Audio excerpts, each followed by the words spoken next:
4 hanggang 6 na taon na pagkakakulong ang ipinataw na parusa ng mababang hukuman laban kina ACT Teachers Congresswoman Franz Castro, dating Congresswoman Satur Ocampo at iba pa matapos na patunayang guilty sa paglabag sa Special Protection of Children Against Abuse, Exploitation and Discrimination Act. Batay sa desisyon ng Tagum City Regional Trial Court ay napatunayang nagkasala ang mga akusado sa ilalim ng Revised Penal Code. Nauna dyan ay ibinasura ng korte ang depensa ng mga akusado na bahagi ng kanilang educational mission ang ginawang recruitment sa mga menor de edad. Panoorin ang video na ito. 4 hanggang 8 taon na pagkakakulong ang ipinataw na parusa ng mababang hukuman laban kina ACT Teachers Congresswoman Franz Castro, dating Congressman Satur Ocampo at iba pa matapos na patunayang guilty sa paglabag sa Special Protection of Children Against Abuse, Exploitation and Discrimination Act. Ito po ay batay, napatunayan po sila nagkasala. Sino ba yung judge? Tagum City Regional Trial Court.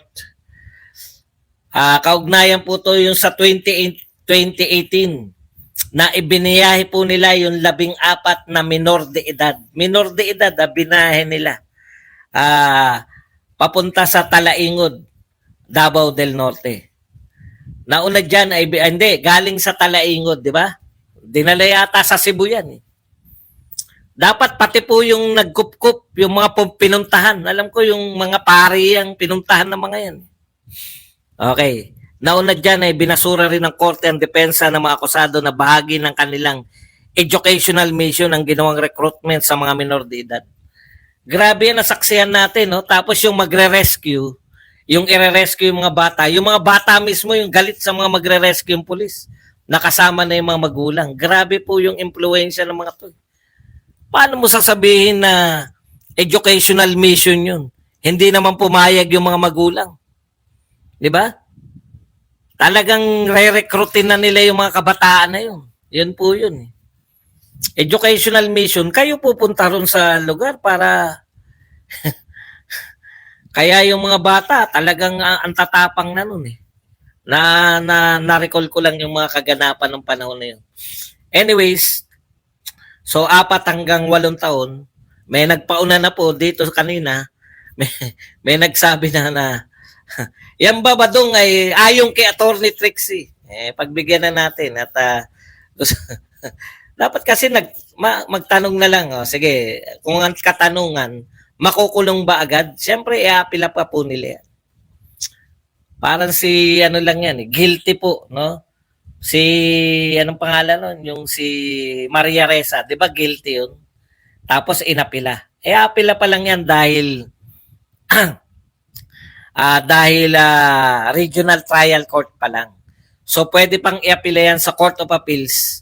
Pag guilty pa rin sa Court of Appeals, pwede pa nilang i-apila yan sa Supreme Court. Pero, yung korte na po nagsabi na guilty sila, kakaiba na po yun. No? Convicted ka. Yun po ang ibig sabihin, on appeal ka lang. Thank you very much kay Romeo sa $2 Australian.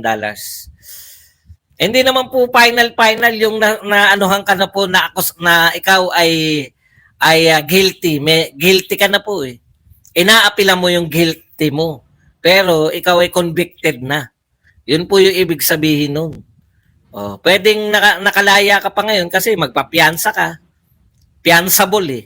4 to 8 years lang. Ang mga hindi po piansable, yung mga ang habang buhay o reclusion perpetua. Habang buhay na pagkakabilanggo. Okay. So ano po yung implikasyon niyan, no? Ito po, makikita nyo po kung anong uri ng gobyerno meron tayo. Kasi yan yung pinili nilang kampihan eh. Di po ba? Alam nila. Alam nyo ako kung ano akala ko. Akala ko tapos na yung kaso na yun. Akala ko na pinalaya na sila. Yung pala, nagpiansa lang.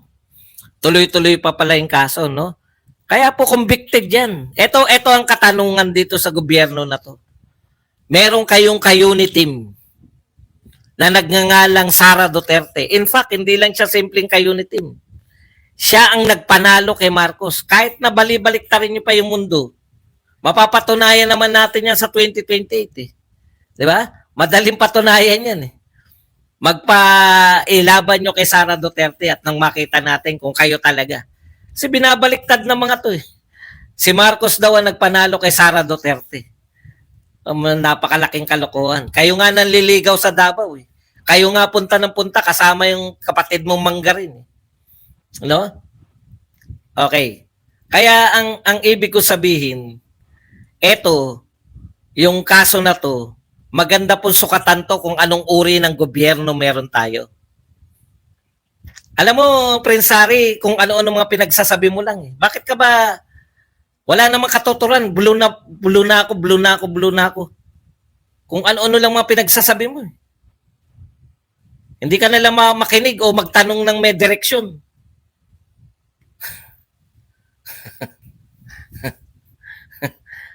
Kahit maganda na, kahit na ano na, putya, siya pa rin yung gusto niya eh. Sentro ka ng mundo eh.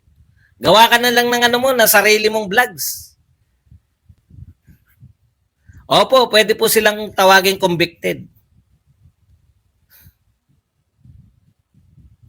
Wala naman po, paulit-ulit pa.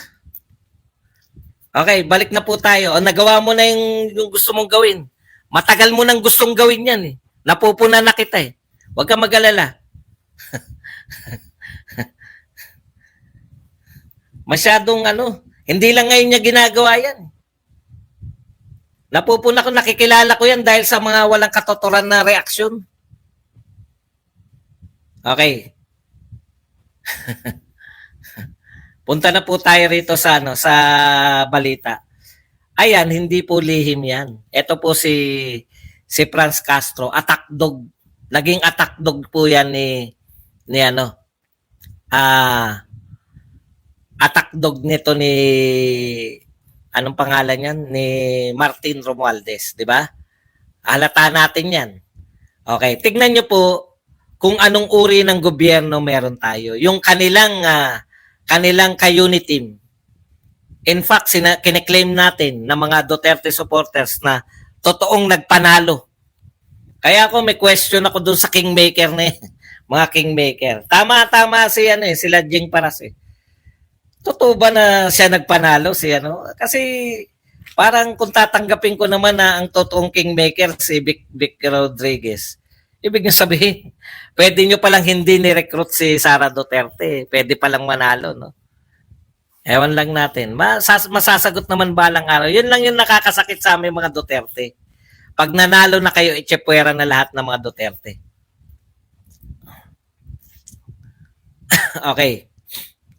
Alam po ninyo, ito po, yung usapin po nila Franz Castro, tama po yan eh. May legal version yan. Okay na yan. Alam na natin yan.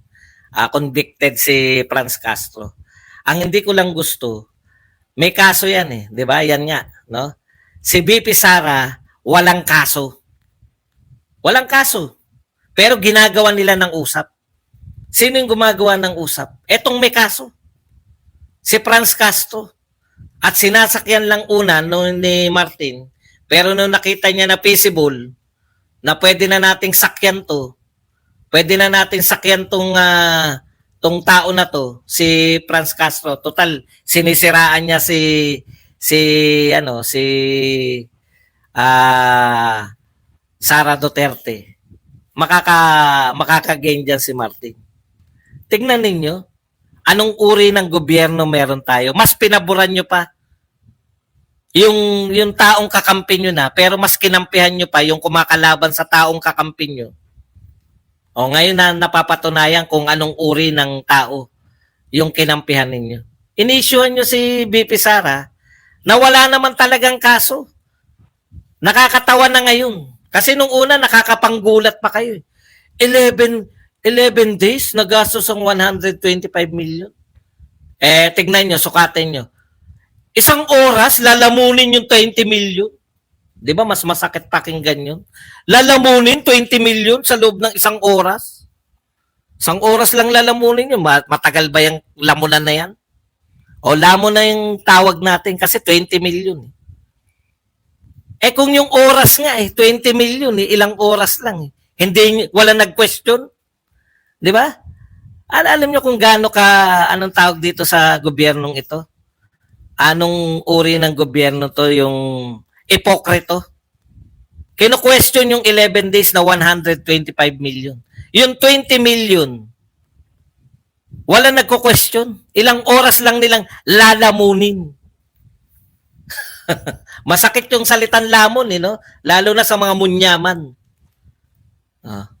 Pagsasabihan kayo ng isang munyirap na paglamon niyan 20 million. Talagang ganun. Pasakitan tayo. Pinasasakit niyo yung mga sikmura ng mamamayang Pilipino. Tapos lalamon kayo ng 20 million. Ngayon, ang nakakapagtaka sa inyo, kung questionin nyo, ginastos ng 11 million, ang drama eh. Same people. Hindi nag-question sa 20 million. Nagagastusin ng ilang oras. Oras ha? Oras lang yun ha? Wag ng isang oras. Baka i-technical pa tayo eh. Bakit tatagal ba ng isang araw yung SONA? Gagastos kayo ng 20 million? Pero grabe kayo kung makapagtanong 11 days, 125 million. Yan po yung pinili ninyo, nakakampi. Di ba? O ngayon, convicted. May pagkakakulong na 4 to 8 years dahil sa ginawa nila sa mga bata sa Talaingod. Dinala, alam ko, sa Cebu. Oo. Dinala niyo yung mga bata sa Cebu. Anong gusto nyong sabihin doon na educational? Bakit?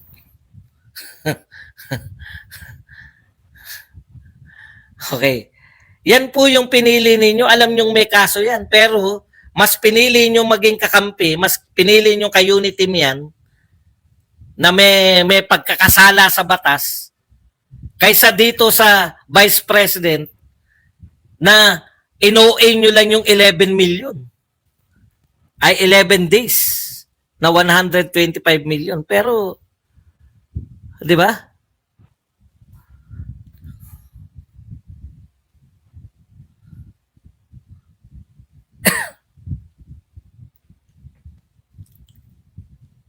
Kaya mahirap po yung nagano yung kumakakantsaw kayo eh.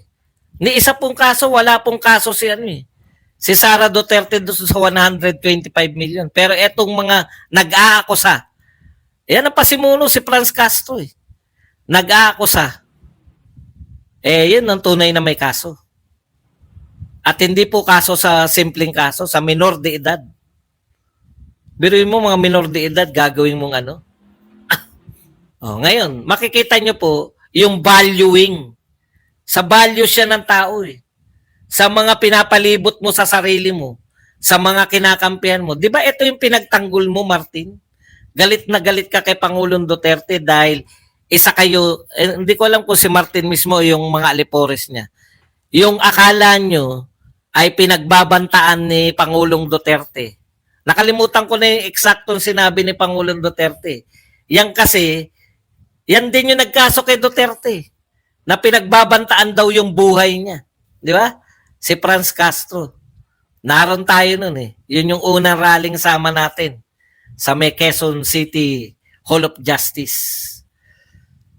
Ang lakas ng loob mong magsampa ng kaso kay Pangulong Duterte na death threat. Di ba? Death threat. At pinagtanggol siya nila Martin at ng mga alipores niya dyan sa Kongreso.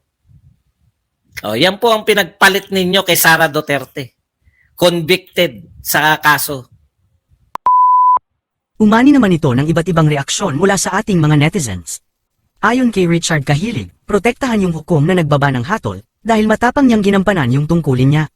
Pahayag naman ni Rene Fornols, mas mabigat pa sana ang parusa sa kanila dahil ginamit nila ang kapangyarihan ng mambabatas sa krimen. At ito naman ang saloobin mula sa ating kababayan na si John Ebuna. Bakit child abuse LNG po dapat po kidnapang para walang piyansa at habang buhay na pagkakakulong? Mga kababayan, feel free to comment below para maglabas ng saloobin sa balitang ito.